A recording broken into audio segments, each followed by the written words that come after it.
días pasados me preguntaron que cómo se hacía para poder sentir e identificar adecuadamente qué es lo que el espíritu del sistema nos está diciendo o la conciencia del sistema nos está diciendo.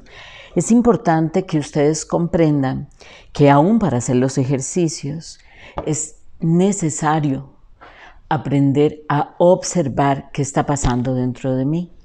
Un buen constelador, una persona que está adecuadamente preparada para comenzar a generar cambios en su historia familiar, necesita tener una buena relación con el inconsciente.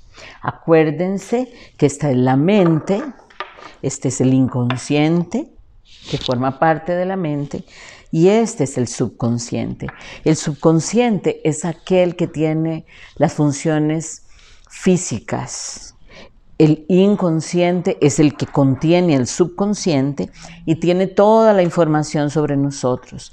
Y la mente es todos los datos de información que nosotros tenemos, unidos ellos dos, pero además otros más.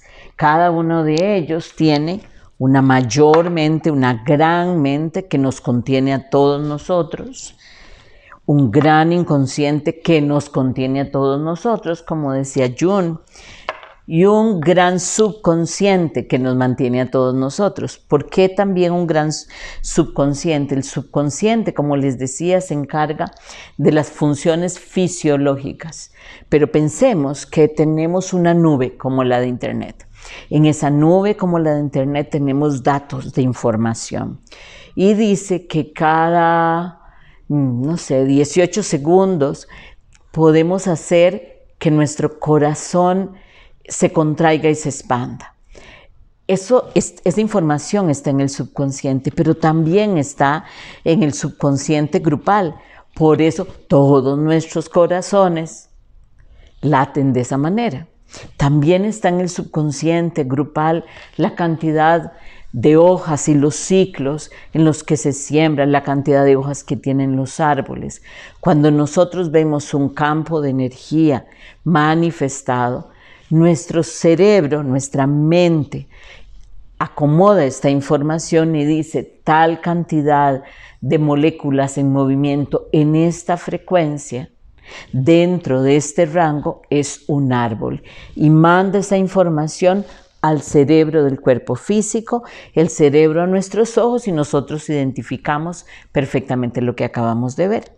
Ese es el proceso que se da en la mente. El inconsciente guarda la información mía y la de todos nosotros también.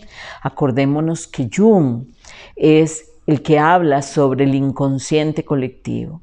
Entonces hay una mente colectiva, un inconsciente colectivo y un subconsciente colectivo. El subconsciente colectivo es el que tiene toda la información básica fisiológica. ¿Qué sucede?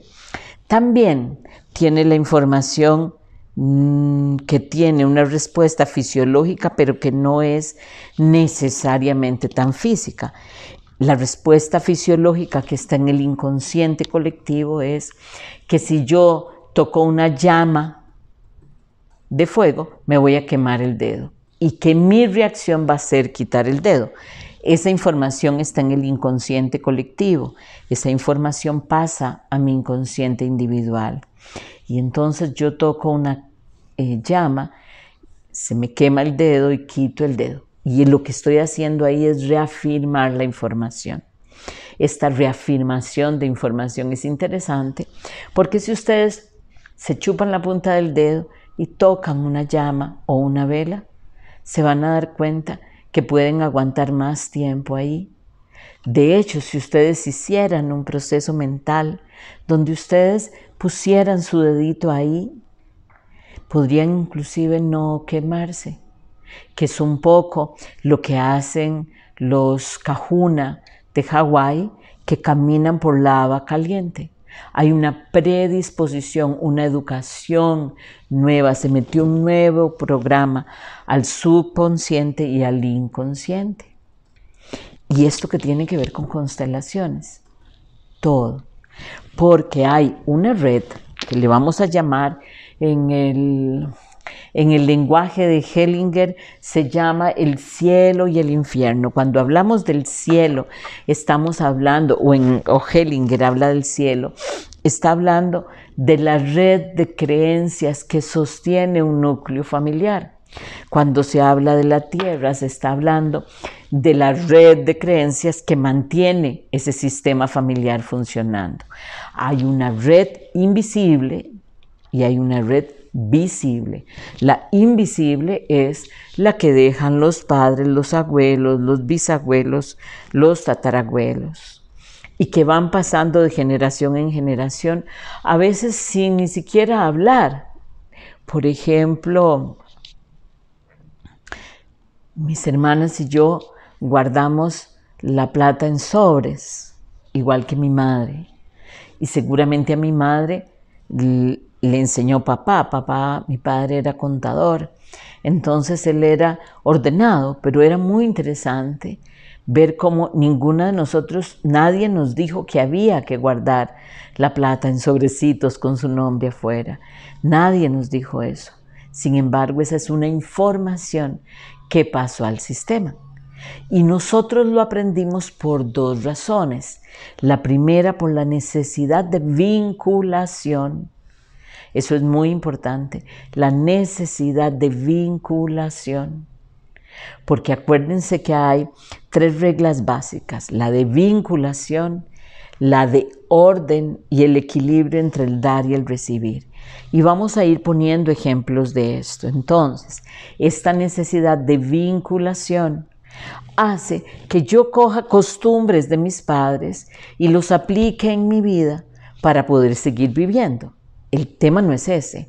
El tema es que muchas veces por la necesidad de vinculación, voy a necesitar hacer mucho más que solamente seguir un patrón.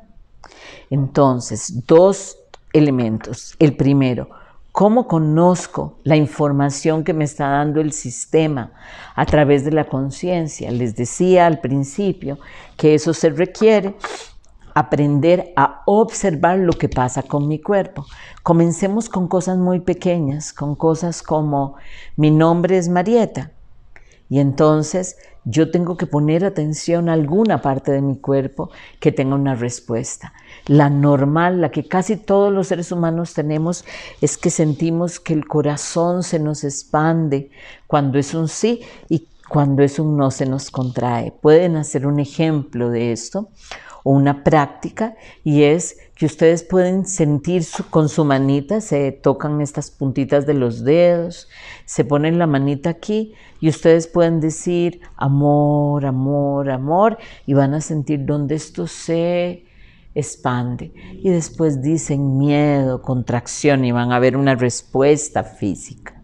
Si eso no pasa así, pueden sentarse, coger 2 muñequitos y pensar: yo soy este verde y mi inconsciente es este moradito. Y yo le pido a mi inconsciente, te pido humildemente que te manifiestes para mí de manera clara y contundente.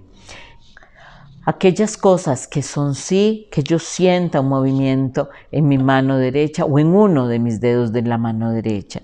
Si es no, en mi mano izquierda o en uno de los dedos de mi mano izquierda. Y así ustedes pueden comenzar por preguntar: mi nombre es Marieta, y ustedes deberían poder sentir un movimiento en este dedo. Si aún así no lo sienten, mi recomendación es que vuelvan a hacer este ejercicio una vez más y le digan: necesito que sea con mayor claridad. Hay otros elementos, podemos usar un péndulo y otras cosas, pero comencemos por eso, por tener este proceso de autoobservación. Ese proceso de autoobservación me va a conectar con mi inconsciente de manera permanente y me va a permitir hacer algunos ejercicios mucho más efectivamente. Esto en cuanto a la conciencia del sistema. Pero antes, al final de la primera parte de este video, hablamos de la conciencia del sistema y la vinculación. En un trabajo de hipnoterapia con una paciente, él tiene un daño que pareciera, no se ha diagnosticado todavía, que pareciera esclerosis múltiple. Entonces hicimos el proceso de hipnoterapia y nos dimos cuenta que su madre, cuando él tiene 16 o 14 años, está quedándose paralizada.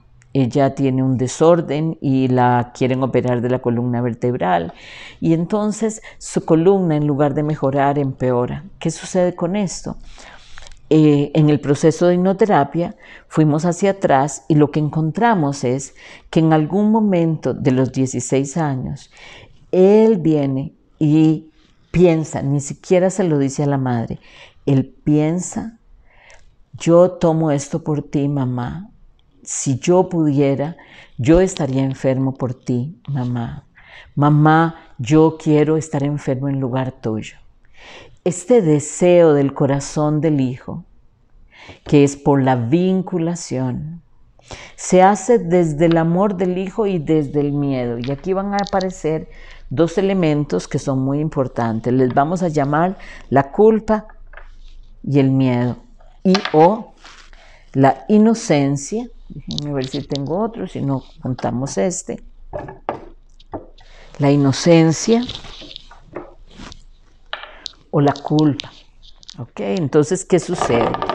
Cuando este niño, este muchachito, le dice a su madre que desea tomar la enfermedad de ella, él se siente seguro porque siente que hay una mayor vinculación. Tengo la loca idea en mi cabeza de que al hacer esto, mi mamá no se va a morir. Tengo también la loca idea de creer que yo puedo asumir eso por mi mamá sin que signifique un daño verdadero y así voy a tener mamá por mucho más tiempo. Eso es parte de un proceso del inconsciente de inmadurez. ¿Ok? ¿Cómo se trabaja esto? Bueno, y además eso va a crear en mí un sentido de inocencia porque hay una creencia en que eso se puede hacer. Soy inocente. Si la madre se hubiese quedado viva y el chico está como está hoy, en una silla de ruedas, seguramente la madre tendría un sentimiento de culpa. La madre nunca supo exactamente que su hijo había deseado eso. Pero el proceso comienza a sanar cuando el hijo es capaz de darse cuenta de que él ofreció eso a la madre. Y el tema no es este, el tema es que mamá igual murió. Al morir mamá igual, mi enfermedad ya no tiene sentido. Y ese es el objetivo muchas veces de la enfermedad, de la pobreza, de la carencia y de la soledad. ¿Qué quiere decir eso? Precisamente eso. Que muchas veces, con tal de vincularme al sistema familiar, yo entrego mi salud, entrego mi deseo de estar con alguien, entrego mi abundancia y entrego mi prosperidad en todo sentido. Y esto es solamente para sentirme vinculado. ¿Por qué necesito sentirme tan vinculado? Porque el vínculo se vuelve algo tan importante. El vínculo se vuelve tan importante porque nosotros, más allá de lo que ya les he comentado, de que tenemos un miedo en el inconsciente colectivo, que es el miedo al abandono, al rechazo, a la insuficiencia y un miedo implantado, que es el miedo del pecado y no ser agradable a Dios, más allá de esos miedos que están en la mente colectiva, pasan al inconsciente colectivo, al individual y de ahí al cuerpo físico. Y nosotros tenemos características físicas que los estudia la bioenergética sobre estos miedos instalados en el vientre de la madre, cuando nosotros apenas estamos siendo gestados. Estos miedos permanecen primero. Porque cuando estoy en el vientre de la madre, mi mayor temor es ser abandonado, pero al ser parido, aquello que era un temor se vuelve realidad aparentemente. Y segundo, porque cuando nací, soy el único mamífero que nace dependiente. Y entonces me da mucha ansiedad pensar en que mis padres no entiendan mis necesidades. Y a partir de ahí se comienza a instalar un miedo que ya traíamos del inconsciente, pero que coge carne a partir de esas experiencias. Y yo sigo creciendo pensando en que tengo que ganarme el amor de mi familia siempre, la aprobación de mi familia siempre, etcétera, etcétera. Cuando tengo esto ganado, traslado esa necesidad de aprobación y atención precisamente a aquellas personas que están más cerca de mí. Espero de verdad que esto les sirva para tener una vida mejor. Muchas gracias.